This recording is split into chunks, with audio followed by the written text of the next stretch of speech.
Hello, Sunny Hill, and welcome to today's Take 5 with Lou Bird, looking at 2 Samuel 6. I'm in a very hot car. It's warm today. Anyway, the Ark of the Covenant is what we're looking at today. And if you don't know what the Ark of the Covenant is, it's a big box that that was symbolic of God's presence in the Old Testament. And in the box contained some really important relics, like the 10 Commandments, among other things. But the most important feature of it was that it was really symbolic of God's presence. And there were some very strict rules given to Moses as to how this big box, this Ark of the Covenant, was to be transported and moved from A to B. Obviously, the church, the people of God, was on the move through the wilderness. And so they moved the Ark of the Covenant around a lot.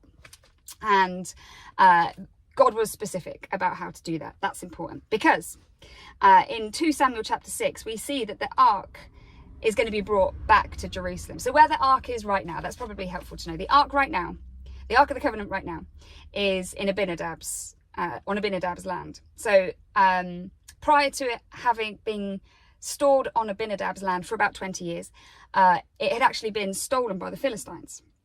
The Philistines took it and they didn't keep it for very long because they experienced a lot of pain, a lot of punishment from God, a lot of discipline from God, a lot of rebuke from God, and it manifested very physically in the Philistine people. So what they did to get rid of it, because they were so scared of it, and send it back to the Israelites, was that they put the Ark of the Covenant on a cart with 2 cows pulling it, and they sent it back up the road, hoping that it would eventually find its way back to the Israelites, which it did.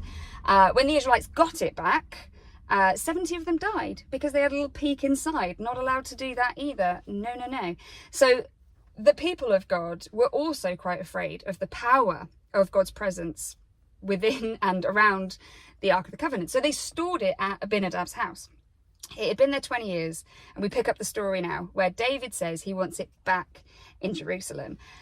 Now, as I've said before, they had really strict rules about how they were meant to move it from A to B. God tells Moses in Exodus, Deuteronomy, Numbers about how it's supposed to be transported. And ultimately, on a cart is not it.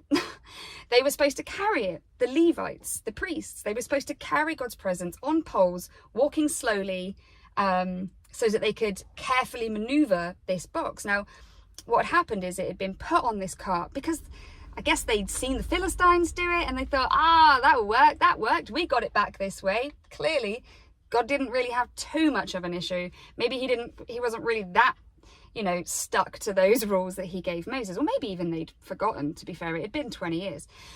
So anyway, we see that the Ark of the Covenant is placed on a cart and transported back to Jerusalem. And there's this awful, sad thing that happens because the road was bumpy. It was on a cart, and so we see that the Ark of the Covenant starts to look like it's going to topple. And this guy called Uzzah puts his hand out to try and steady the cart, and he touched it. Not allowed to touch it. We saw that because the guys that peeked in it, not allowed to do that. And so they're just not learning their lesson, I think, is the ultimate thing here. And so God once again reminds them that his presence is holy, his rules mean business, and that they are there for a reason. And so we see this guy, Uzzah, loses, I'm not sure if I'm saying that right, definitely not, lose his life because of this act. And ultimately, the Israelites had chosen a convenient way to transport the presence of God, a faster way, an easier way, maybe potentially an impressive way of transporting the presence of God, neglecting actually that God was really clear about how we should do that. So how do we learn from this today? Well, I wonder, Sunny Hill, whether we can think about some of the things that we're doing in our lives, whether there's areas of compromise, whether there's things that God has said that we should do or that we shouldn't do, and that actually we're trying to find the grey in there. We're trying to go, well, they seem to be getting away with it. They're not reading their Bible. They're not going to church. They're not showing love and forgiveness and mercy to people, and they seem to be doing okay. They're not honouring God with their money, and they seem to be fine.